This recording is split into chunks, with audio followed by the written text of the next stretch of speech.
This is Dr. Gary Meadors in his teaching on the book of 1 Corinthians. This is session number 22, 1 Corinthians chapter 8, verse 1 through chapter 11, verse 1, Paul's response to the question of food sacrificed to idols. 1 Corinthians chapter 9.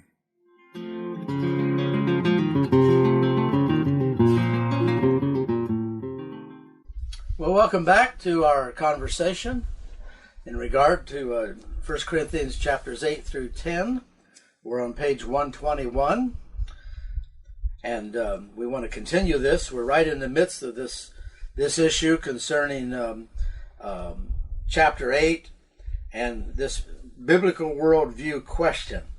In verses 9 through 13, after Paul has talked about what we know, and then he's talked in verses 7 and 8 about not everyone possesses this knowledge, and some have a weak conscience as a regard to that, and I will come back and talk more about that later. Verse 9, be careful, however, that the exercise of your rights. Let's see, I want to see how the NRSV translates that in verse 9. If I can find it here. They don't separate the paragraphs like the NIV does. But take care that this liberty of yours does not somehow become a stumbling block. Well, that's interesting. I like the way the NIV did it here, because the word rights at that point would be addressed to this community known as the strong, because they have knowledge. But the other part of it is this, is that this is also the same term that's applied to the group we call the elite out of the earlier chapters of 1 Corinthians. This right of yours. So we may be drawn back a little bit into understanding some of this conflict and to be in regard to the high social status, going to the temple for banquets, for social meetings, could be anything from the Isthmian Games, which would have been exceedingly important, to even imperial cult and so forth, that those kinds of contexts drawing them in there. And Paul is warning them that while they may have the right and the status to be involved in that, they have got to be careful that participation, that status does not cause a stumbling block to others who are not able yet to follow the line that you can do that. You're participating with idols in guilt by association. And in some settings, it may well be that the strong were. They weren't willing to give up that social status, and they were in contexts that were troubling. I'm sure troubling to Paul, but Paul was now looking at it in a larger way. We know that these idols are nothing, but at the same time, you can't participate just because that's your social status. The word liberty and freedom is usually brought in at this point. In fact, I even have it in my outline in 3C. It's a hang-on sort of thing, this application of the principle of liberty. Well, I think it's a little more complicated than that. It's not just because they have a good worldview, they're free to do what they want. But more than likely, Paul is bringing back up the issue of just because you have that social status, and because you have the right, the exousia, the authority to participate, doesn't mean that it is the best thing for you to do as a Christian. And so there's more cultural nuancing that needs to go on here. The right is not just simple freedom or liberty. Status is involved in this issue of rights. Paul even had the rights as a Roman citizen. He was born free, if you'll remember, but he chose not to exercise those rights. So it's freedom and liberty in a sense, but it's very easy to isolate ourselves from the original context and think about freedom and liberty in a more general sense. And that's probably not what Paul was saying, that just because you know something, you're free.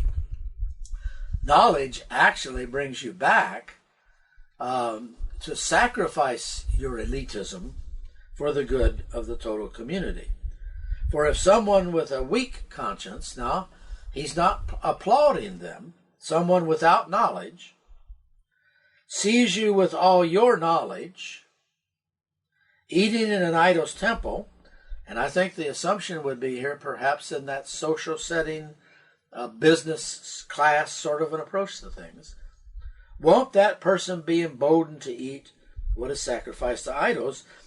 In other words, they haven't gotten to the place where they can have the right worldview.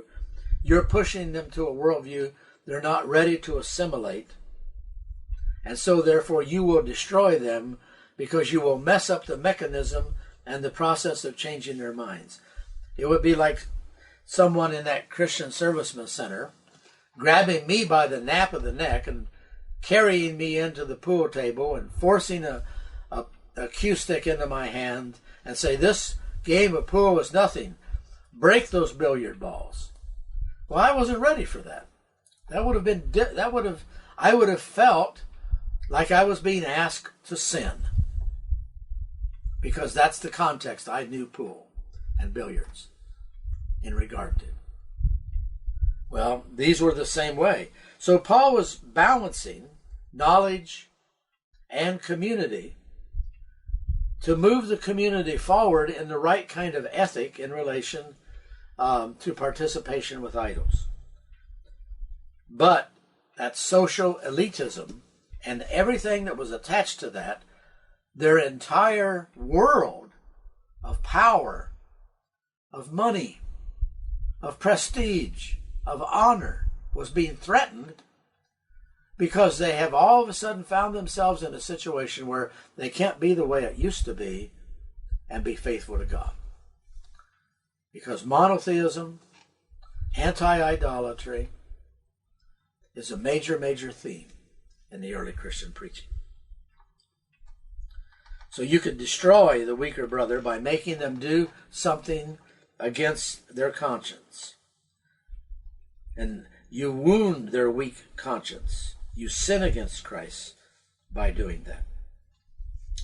Now, let's think about some of the things I've got here on page 121. Under 3C, 1D, the strong are exhorted to bear the burden of responsibility. People with knowledge have got to learn how to maneuver the community without manipulating the community into maturity. It's what's known as, there's a book by a man named Thomas Groom called Shared Praxis, how to get a community on the same page. This is what Paul's trying to do here.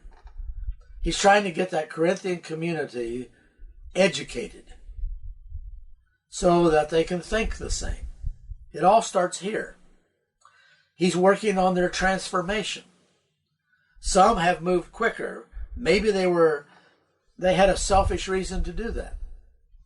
They grabbed onto it quickly so that they could justify their social status and participation as an elite person. Others were moving much more slowly. Ministry leadership is involved in handling delicately and yet truthfully this domain of what we know and what we do.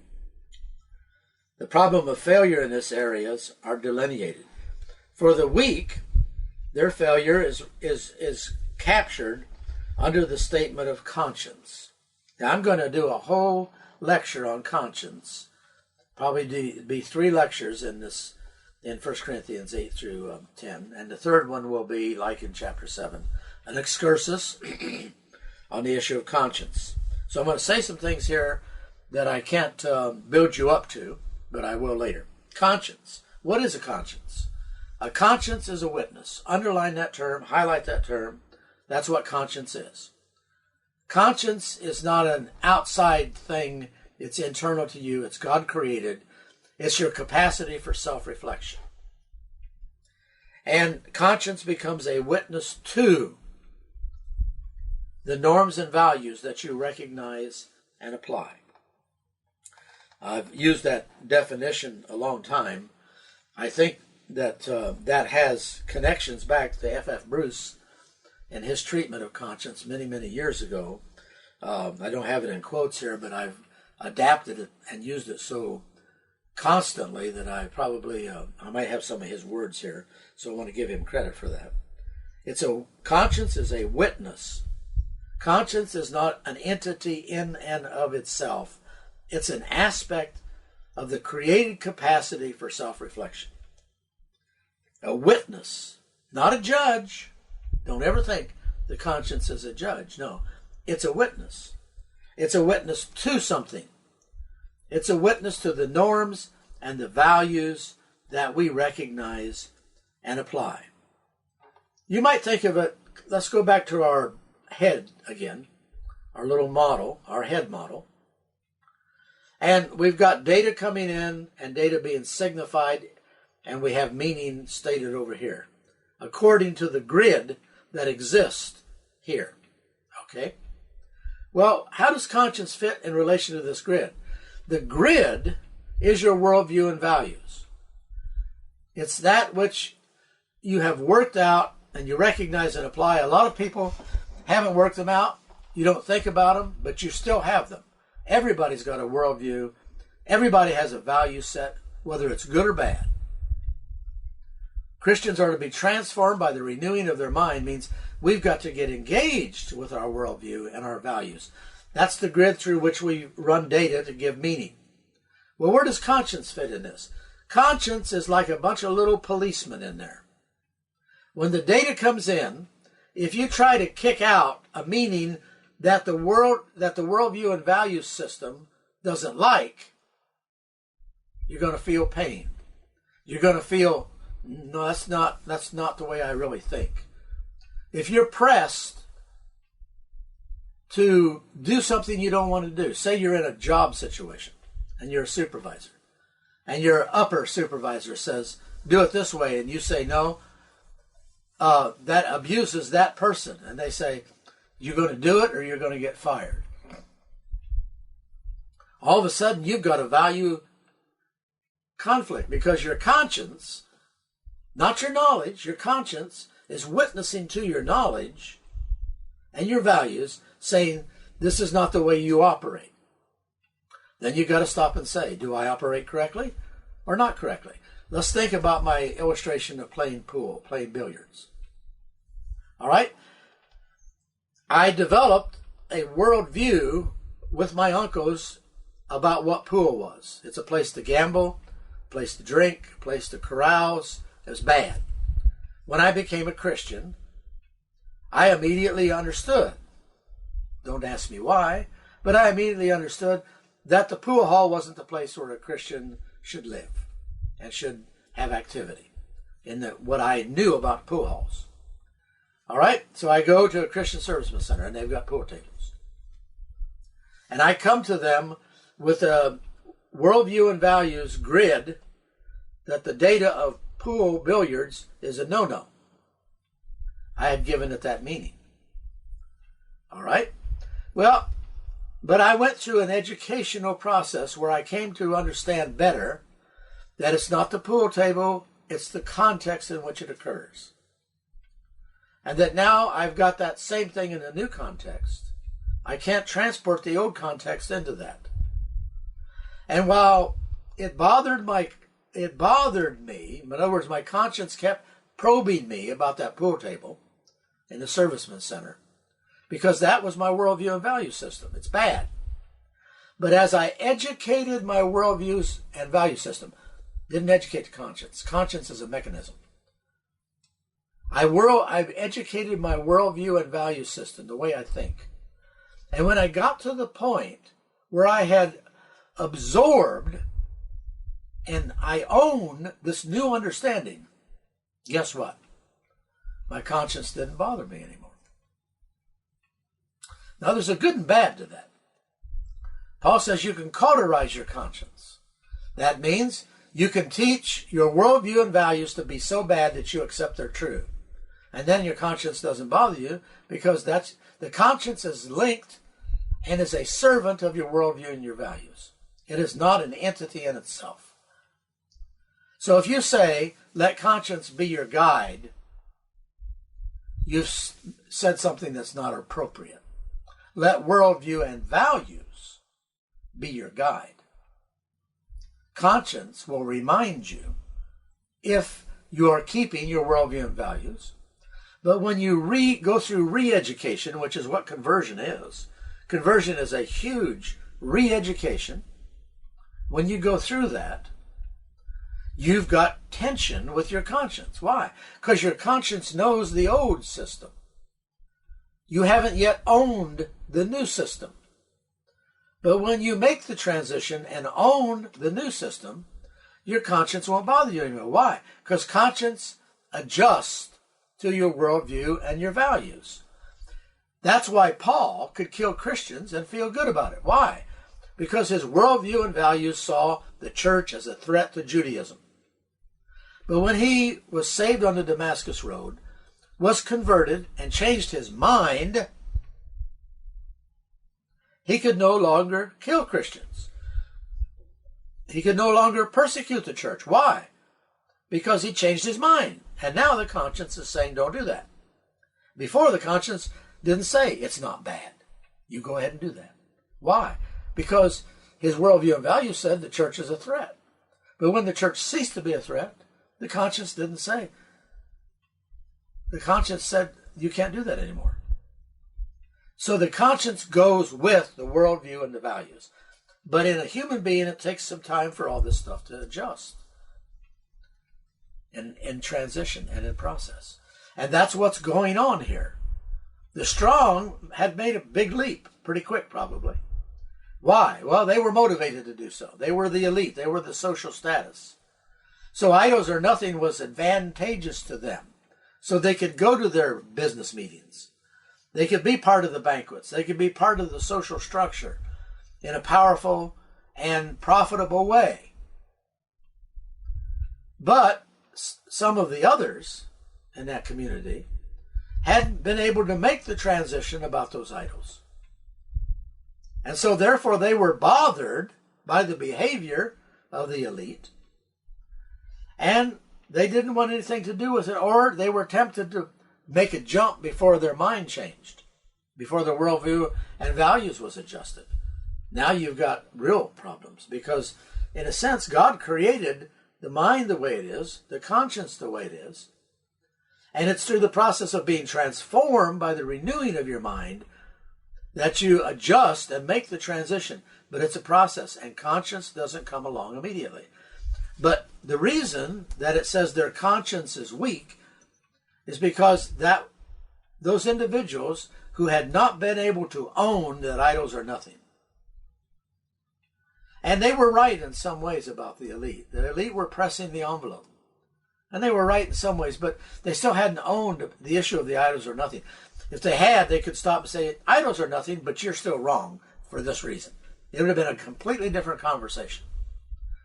But instead, they were struggling with that. Their conscience is weak. It wasn't their conscience that was weak. It was their worldview and value system that was weak, to which the conscience was testifying. Conscience testifies to something. It is not an end in and of itself. Now, I'm going to come back to that. That's a pretty big thing for you to get a hold of, because the idea of conscience is so huge in culture. Psychology uses it. Philosophy uses it. It's used on the street. And it's used a lot, I'm afraid, as a self-justifying way of doing what you want to do. Well, my conscience doesn't bother me, so it's okay. That's not the issue. The question is it right or wrong? Is it good, better, or best? I don't care about your conscience. I care about your worldview and values. Where are they? Are they right? I have known some prominent Christians who basically were wicked. Why? Because they used their power to want to get their way in the Christian community. They would put down others with whom they did not agree. If you didn't own the way they saw things, they saw you as a threat. I've seen that operate in professional Christian community. They think they're doing God a service, just like Paul did. Their conscience doesn't bother them. It's their guide. Why? Because it supports the poor worldview and values from which they operate. And therefore they feel just fine. Conscience is not a judge. You could call it a guide if you please, but only if you understand that it is a God-created function to keep you in touch and keep you in conformity to your worldview and values. So, if something changes, what has to be renewed, according to Romans, is your worldview and values. Conscience isn't going to be happy with that. Why? It's been conditioned to follow what you've owned. And if you're vacillating in regard to new knowledge, conscience is going to help you vacillate because it's going to take you right back to where you were. You've got to make the break. You've got to become convinced and convicted. And then all of a sudden, boom, conscience is on board. Why? Because it witnesses to the worldview and values. And now that you have confidence in them, conscience goes along. So conscience is never the judge. It is the witness. And the Bible uses the term witness. It does not use the term judge. Get that metaphor.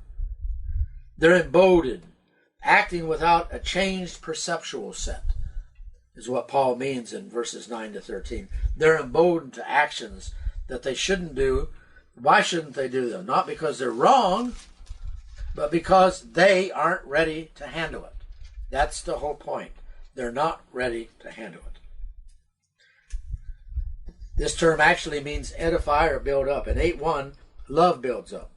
Paul may be playing on the term since the strong claim to strengthen the weak. He's told them to be, he's told them not to destroy them in verses 10 and 11. Let me get back in there.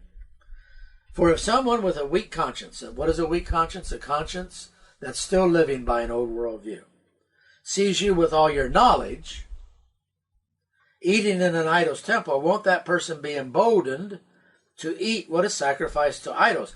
Now, if they do that, what's going to happen? They're going to feel horrible inside. They're going to break down the God-created process of worldview, values, and conscience in a relationship. You don't want to do that. You want to transition them. Now, you see, if you're a ministry leader and you've got a congregation, you've got all this mess at one time. You don't get the privilege of just having a strong or having a weak congregation or whatever. You've got the whole mess at one time. And you've got to work people through that. And frankly, the best way to do that is to educate them to the fact that that's what has to happen. As a congregation, we're being transformed by the renewing of our mind. Some of you are more transformed than others. And we as a congregation have to work through the content of that transformation, the worldview and the value system. And as we do, we as a community will have strength because we will be united around that worldview and value system. So this weak brother or sister for whom Christ died is destroyed by your knowledge. What is destroyed? The worldview and value system and conscience interface, which God created to control human beings as they live their lives, to make decisions. And if you destroy the mechanism, you have set them up to be an absolute mess in life because now they don't know how to operate. They'll jump on every wagon train that comes through and not think anything about it. Very, very delicate, rational basis in the way that God has created us to operate. In what sense are they destroyed? Certainly not eternal loss. And it's not physical death. They're destroyed in their process of discernment. Let me say that again, bottom of page 121. They're destroyed in their process of discernment. Notice there's a reaffirmation of brother and sister. There's a reference to a wounded conscience. Now, I know it sounds like he's talking to conscience as an entity. No, he's talking to conscience as a function. It's been messed up because of the conflict in your worldview and values. The flow of this context leads us in these directions. The use of the term in 119 suggests a reference to discernment, not eternal salvation. That is the word destroyed. And the double use of stumble in 8:13 is doing the same thing. One's process of discernment is destroyed when actions precede re-education. Top of page 122. Let me say that again.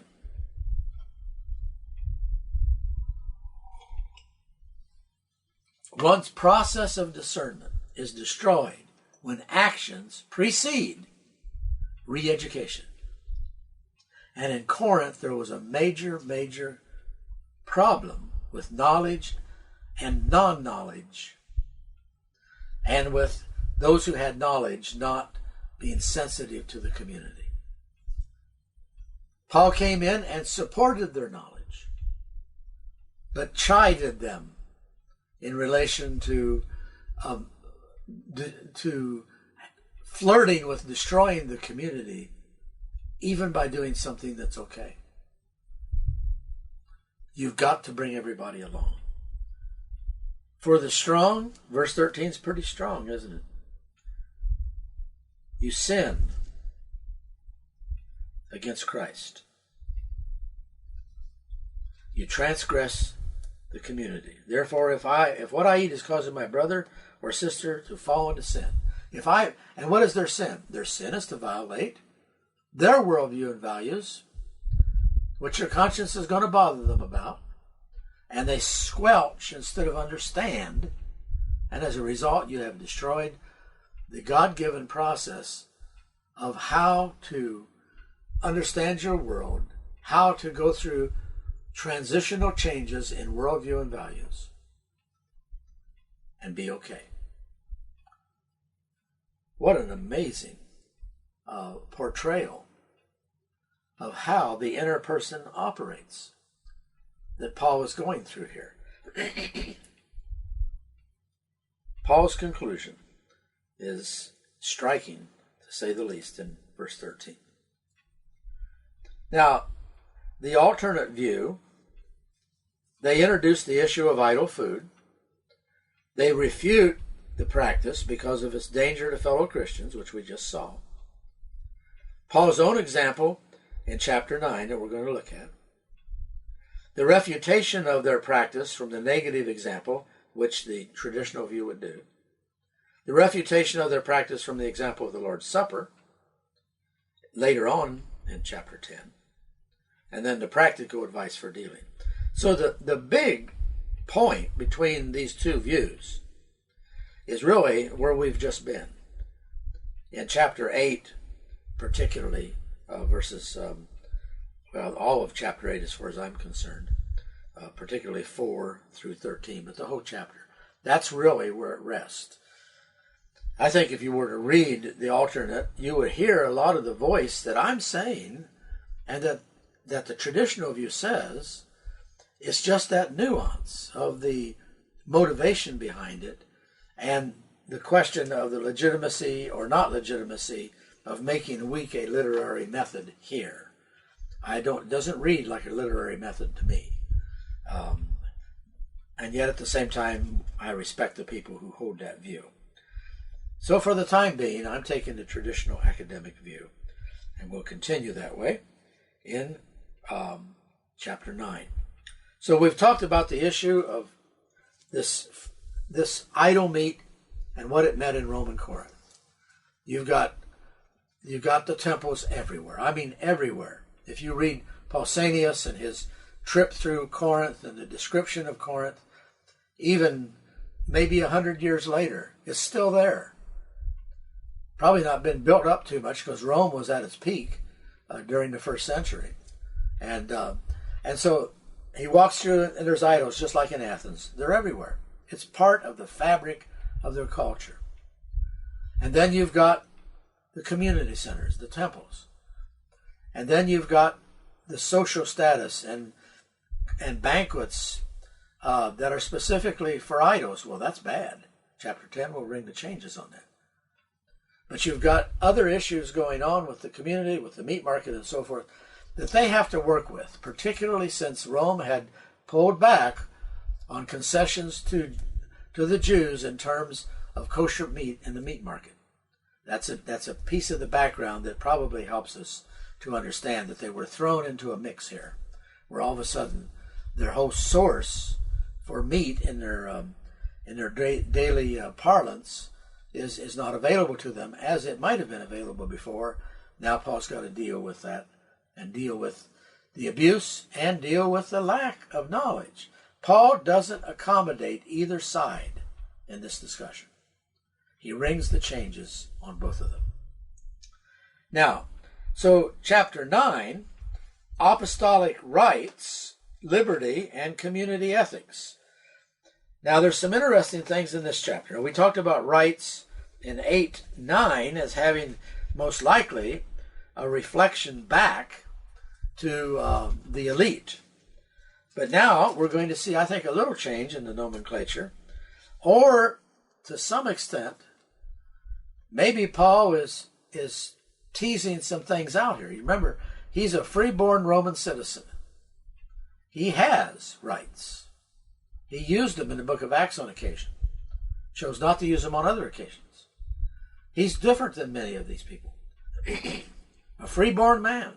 He even can bring a Roman soldier to stop in their tracks on that basis. And as a result of that, maybe he is nuancing toward the elite that you're not such big shots after all. I've got rights. The apostles have rights. What makes you better than the rest of us? You know, that's just a little imagination, but imagination doesn't hurt because we've got to fill in the blanks here in terms of what it would have been like to be in that setting. Am I not free? Am I not an apostle? Have I not seen Jesus our Lord? Are you not the result of my work in the Lord? Now, that is an extremely important statement which has ramifications way beyond what we're doing right now. I'll talk about it a little bit when we get into the issue of gifts in chapters 12 through 14.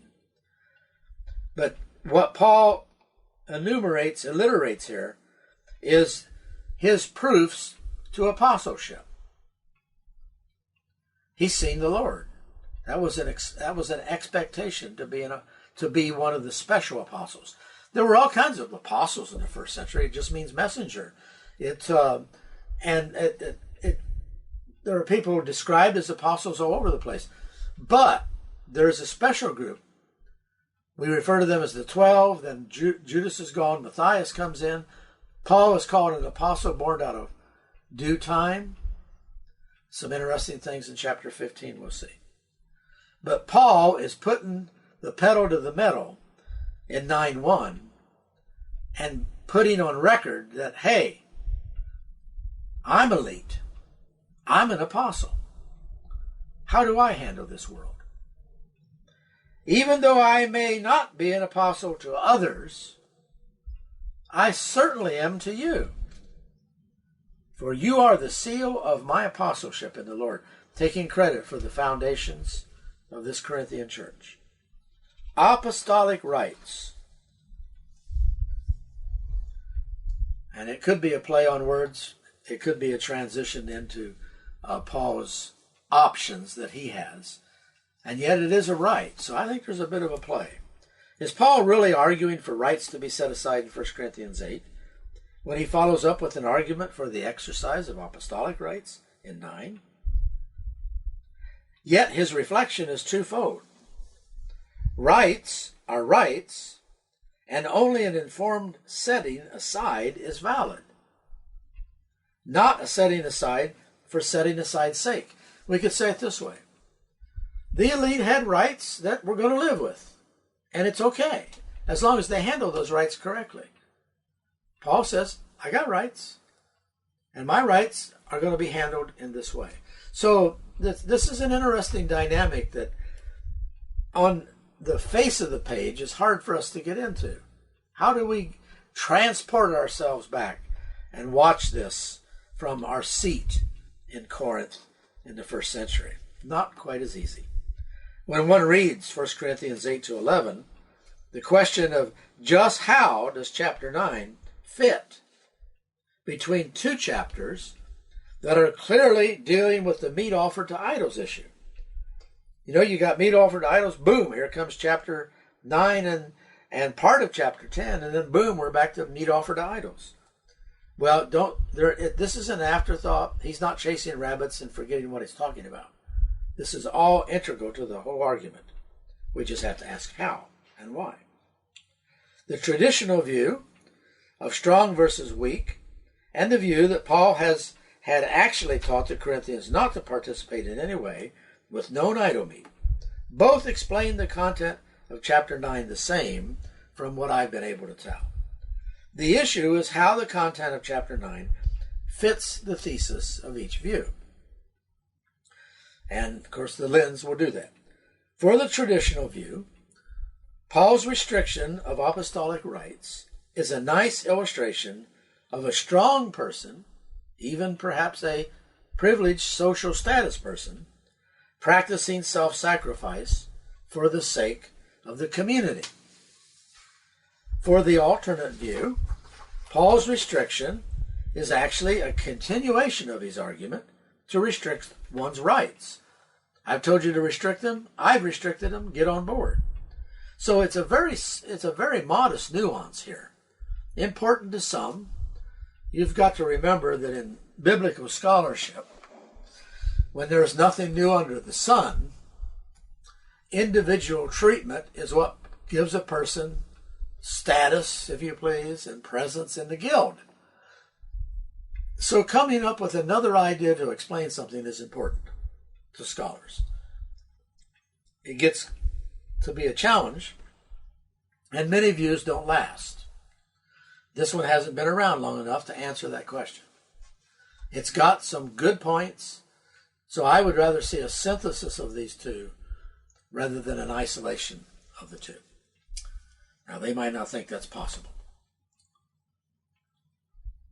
Some argue that Paul was defending his apostleship against the Corinthian rejection in 1 Corinthians 9. This, however, is unlikely. Paul was actually counting on the Corinthians knowing what it means for him to be an apostle. To make his argument of restricting one's rights, it depends on that. Now, in a sense, he's given an apologetic there in the verses 1 and 2. And yet at the same time, he proceeds on the basis of they know how he's operated. 9:1 is crucial in the apostolic debate that will arise in chapters 12 to 14, as I mentioned. In 1 Corinthians 15, we have Paul saying he's the last apostle, which is very interesting. And these things need to be correlated. It has a lot to do with answering questions about apostolic succession and the nature of other apostles in the first century, that there is a unique group, like Ephesians 2:20, it talks about the prophets and the apostles. That's talking about some unique people, not just generic and general. And I think that can be upheld, but there's strong implicational evidence to that regard, but it has to be pulled together. We'll talk a little more about that in chapters 12 through 14 when we get there. The delineation of rights in 9, 1 to 14. Now, this is an extremely important passage for other reasons besides Paul pointing out how to sacrifice. Because in our Christian ministries, sometimes you'll come across groups who have a problem with what they call a paid ministry. Now, this is not as common as it used to be.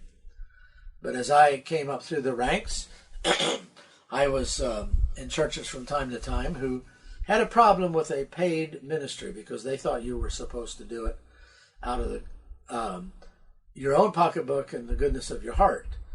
They talked about, we don't pay for hospital visitation.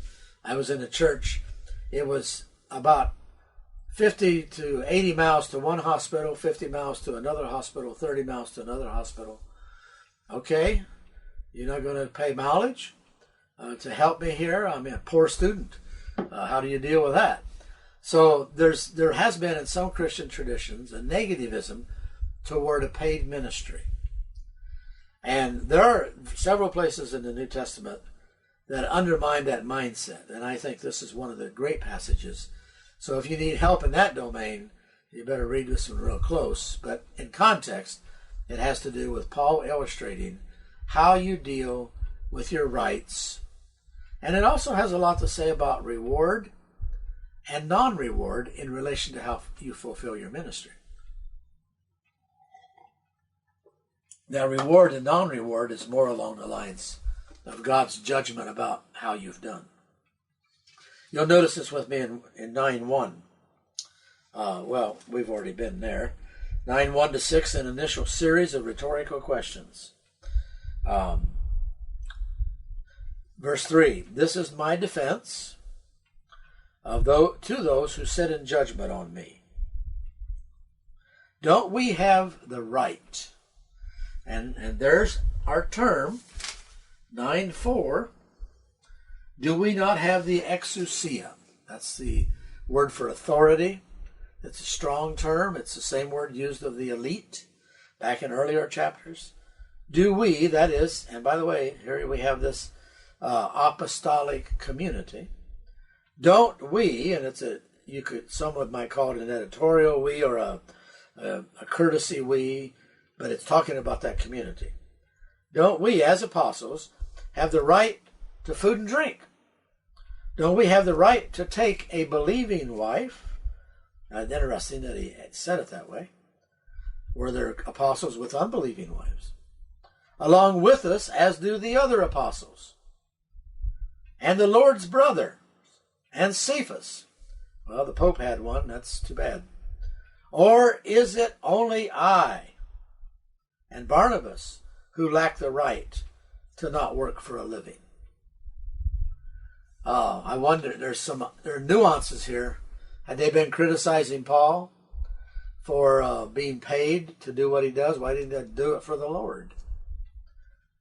And then he goes on in verses 7 and following, a series of analogies as arguments for, if you please, remunerating ministers. Who serves as a soldier at his own expense? Who plants a vineyard and does not eat its grapes? Who tends a flock and does not drink the milk? Do I say this merely on human authority? Doesn't the law say the same thing? For it is written in the law of Moses, do not muzzle an ox while it is treading out the grain. Is it about oxen that God is concerned? Surely he says this for us, doesn't he? Yes, this was written for us. Because whoever plows and threshes should be able to do so in hope of sharing in the harvest. If we have sown spiritual seed among you, is it too much if we reap a material harvest from you? If others have this right of support from you, shouldn't we have it all the more? But, verse 12, we did not use this right. There you go. This word right is repeated and repeated and repeated in these early chapters, and particularly here in chapter 9. Do we not have this right? Am I not elite within this situation, just as an analogy, not trying to claim it, but he's pushing it here. Paul has a way of doing that. He's not going to give up on reality and truth to accommodate people. Yeah, I got the right. You better believe I have it. On the contrary, we put up with anything rather than hinder the gospel of Christ. Don't you know that those who serve in the temple get their food from the temple, and that those who serve at the altar share in what is offered on the altar? In the same way, the Lord has commanded that those who preach the gospel should receive their living from the gospel. Rights. Okay, it's an analogical argument that Paul was using here to those who wanted to use their rights in a bizarre way. So he calls upon a series of arguments. An argument from human analogy, verse 7. An argument from Scripture, verses 8 to 10. An argument from common sense, verses 11 and 12. An argument from actual practice in verse 13. An argument from Dominical tradition in verse 14, which I didn't read.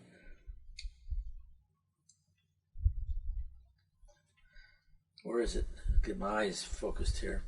In the same way, the Lord has commanded that those who preach the gospel should receive from it.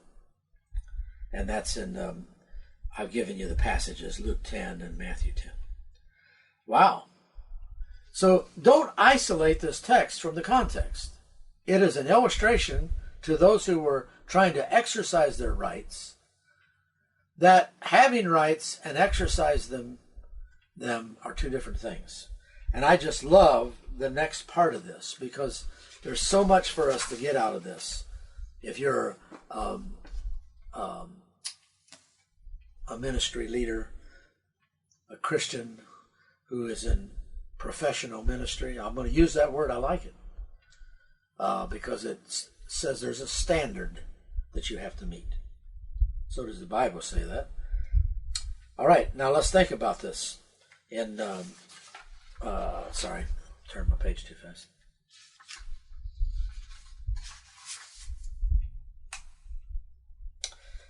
The voluntary declining of rights in verses 15 through 18.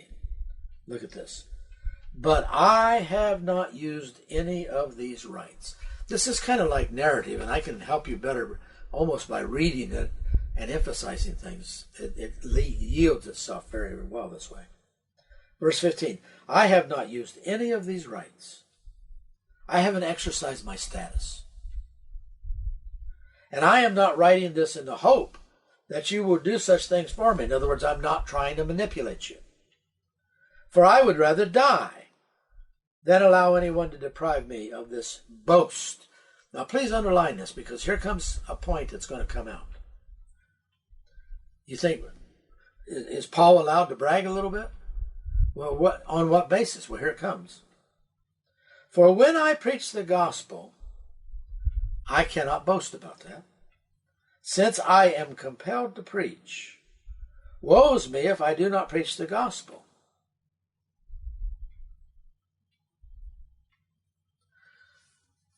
What's going on here? It says I can't boast when I preach the gospel. What's he mean? He means this. That's his job. That's what God called him to do. And he has to do it. He can't boast about that. That's his job. He's doing his duty. There are no rewards for doing your duty. This is a big issue in American culture right now, because the culture has diminished heroism to nothing almost. It's diminished the idea of winning to nothing, because everybody's a winner. So if you have, and it takes it down into the grade schools, so you have a race, everybody gets a ribbon, not the top three.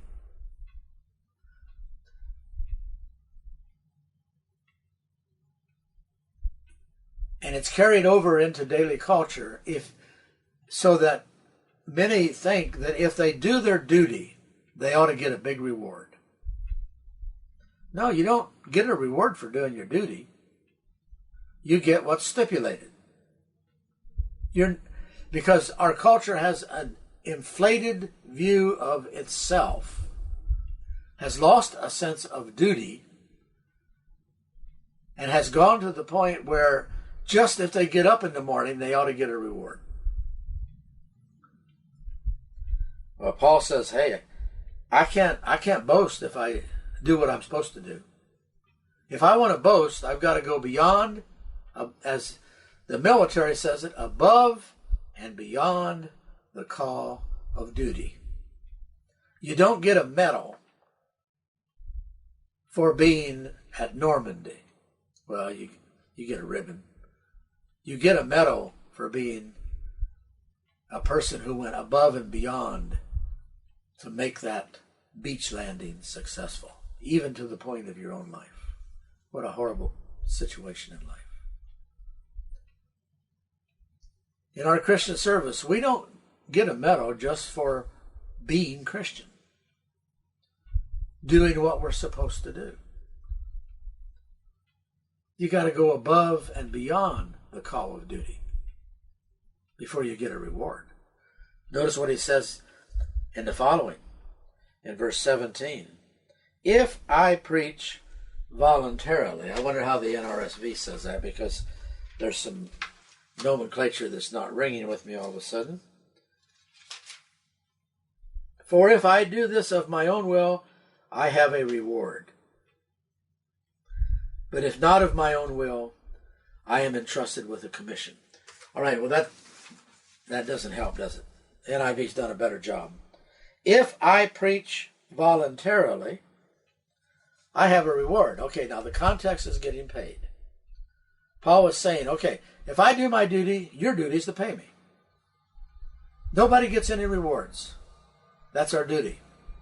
But if Paul preaches and refuses to be paid, or doesn't ask for it, then he's gone above and beyond the call of duty. Therefore, he gets a reward. He says, if I preach voluntarily without your taking care of me, I have a reward. If not voluntarily, I am simply discharging the trust committed to me. What then is my reward if I just do my duty? Just this, that in preaching the gospel I may offer it free of charge. There's the reward. He's not obligated on the basis of anything to that audience. And so make full use of my rights as a preacher of the gospel. A very, very interesting analogy here with Paul. The voluntary declining of rights is where the reward is. So if you strong elitism, social status people want a reward, you get the reward not by the exercise of your elitism, but by the sacrifice of it, for the sake of the gospel, for the sake of the community. Very strong. A lot of incidental teaching that comes out of this chapter 9 up to that point, but very strong. The voluntary declining of rights. We are not rewarded for doing our duty, but for how we go above and beyond the call of duty. In academic terms, one does not get an A just because they fulfill the assignment. I spent my career after the Navy teaching. I can't tell you how many times I've had students in my office with a paper that maybe they've got a C and they want an A. And they come in after the fact and act like I should have got an A. And then I point out why they didn't. And they said, well, can I redo it? No, deadline's over. Well, can I do some extra reading to bring myself to an A in the class, go above and beyond? No, we stipulated the duty at the beginning of the class and you failed. You can't make up for it by doing something else after the fact. I didn't like those kinds of situations, but I sort of enjoyed them because it builds character in students to be put in their place in terms of the issue of duty, fulfilling your responsibility and doing it above and beyond. A's are for above and beyond. A's aren't for doing your duty even. A B, you get a B, you did your duty well. You get an A, you went above and beyond. Yeah. Are you a student? You like that? All righty. We're not grading this, so hang in there. In academic terms, one does not get an A just because they fulfill the assignment. Doing your duty is at least a B, I suppose. Maybe. Doing it the best you can is a B. A's are for going beyond the call of duty. More resources, better compositions, more cogent compositions, more footnotes. All right, verses 19 to 23. The deliberate decision to serve all men.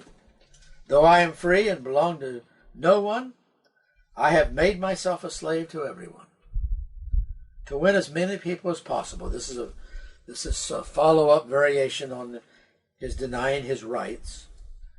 To the Jews I became a Jew to win the Jews. To those under the law I became like under the law, though I myself am not under the law, so as to win those under the law. To those having the law I became like one not having the law, though I am not free from God's law, but am under Christ's law. A lot of interesting give and take here.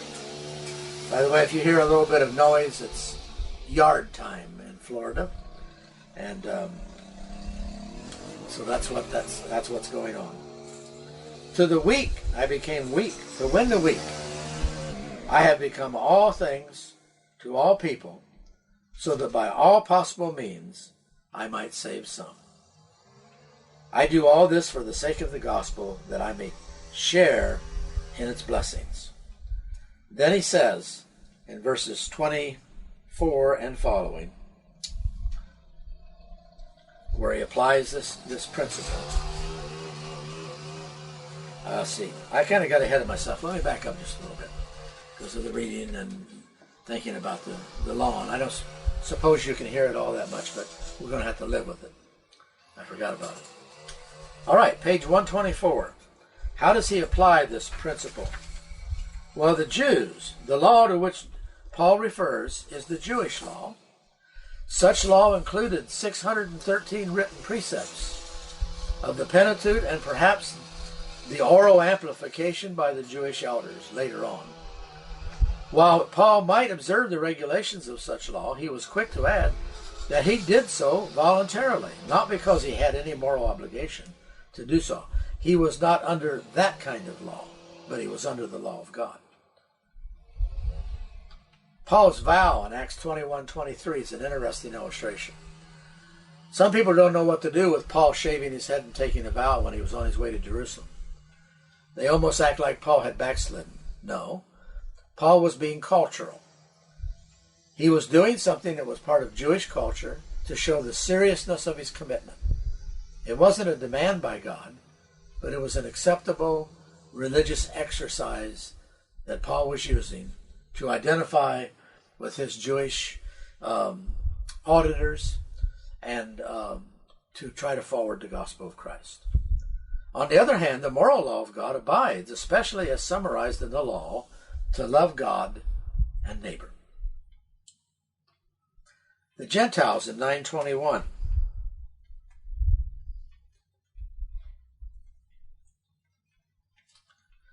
Sorry, I got to get my eyes. To those not having the law, I became like one not having the law. He uses the law here as in verse 20. He had no reason to observe the non-binding, normative Jewish law, while among those with whom such law was no issue. The phrase, not free from God's law, is a general statement to confirm his obligation to God in the broader sense. Nobody is lawless. The law of Christ perhaps reflects 1 Corinthians 11:1, Christ's example, and the teaching that he gave. James talks about the royal law later on. The believers in 9:22 to 23, Paul's motive for self-control. Don't tempt or provoke God. In 9:22, to the weak I became weak, to win the weak. Now that's a different weak than previously. I have become all things to all people, so that by all possible means I might save some. Do all this for the sake of the gospel, that I may share in its blessings. You know, as I work over these texts, and I think about this, all things to all men, and even this phrase of the weak, as weak he became weak, Paul made a lot of accommodations. They were not moral accommodations, but they were accommodations for the sake of trying to communicate to the people to whom he was making those accommodations. That's pretty tough to do. Do you know how mature a person it takes to not demand the truth in the sense of not moral truth, but demand he's right, but to give in and go along with something? That's not a moral issue, but some sort of cultural issue, something they're having trouble with. Paul was able to flex with that, to be able to bring them along, and later they wake up and say, now I understand. That is a huge domain of ministry with people, but it's not an easy row to hoe, as we use the metaphor of tilling a garden. It's not an easy row to hoe. To have the maturity for some people to get on you for your accommodation, and yet have the sense that you're doing the accommodation for the end game of helping these people to get to another place. That's an interesting piece in life. I pastored a rural church a long time ago, and we wanted to have a church picnic. And the young people wanted to do it on Sunday, the young professionals, actually, working people with children. And the old people pushed back because they thought Sunday was nothing but a day of rest, and you can't play ball or do activities like that on Sunday. It was an interesting situation of two generations in the church. How do you pursue the truth? It's okay to do some things on Sunday. In fact, those young teachers and lawyers might relax by wearing themselves out, and in that way fulfill the Sabbath. You ever think about that? It takes their mind off things, and physical exertion has a way of refreshing them. It's a different way. But even to their parents, who were part of that older group, well, that's not acceptable. So there's a non-moral issue to be worked out in terms of accommodation on both sides of the fence. And in different ways we worked through it, and finally we had a picnic on Sunday and had a good time. Everybody. You'll have to figure that out in your own settings. The discipline of self-control, verses 24 to 27. Do you not know that in a race all the runners run, but only one gets the prize? Not everybody got a medal from Paul's vantage point in the race. So you need to run in such a way as to get the prize. Everyone who competes in the games, there's the Isthmian Games, goes into strict training. They do it to get a crown that will not last. We do it to get a crown that will last forever. Therefore I do not run like someone running aimlessly. I do not fight like a boxer beating the air. No, I strike a blow to the body and make it my slave, so that after I have preached to others, I myself will not be disqualified for the prize. You want an A on that paper? Well, you may have to burn the midnight oil. Or you can get yourself organized and have worked on it the whole semester and not have to have a crisis. Otherwise, you do your duty, you get it done, you hand it in, and you get something less than what you think you deserve. But you got exactly what you did deserve. You know, teachers don't give grades. Students earn grades. God doesn't, in a sense, give rewards. Paul earned his reward by going above and beyond the call of duty.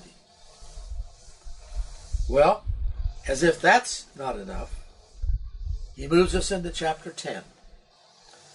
And I'm going to stop there. I had intended to be done all the way through chapter 10. But next time we're going to combine chapter 10 and the idea of conscience in our third lecture on this section. You have a good day.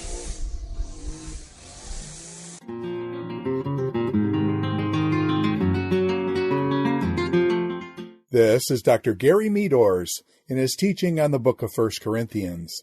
This is session number 22, 1 Corinthians chapter 8, verse 1 through chapter 11, verse 1, Paul's response to the question of food sacrificed to idols. 1 Corinthians chapter 9.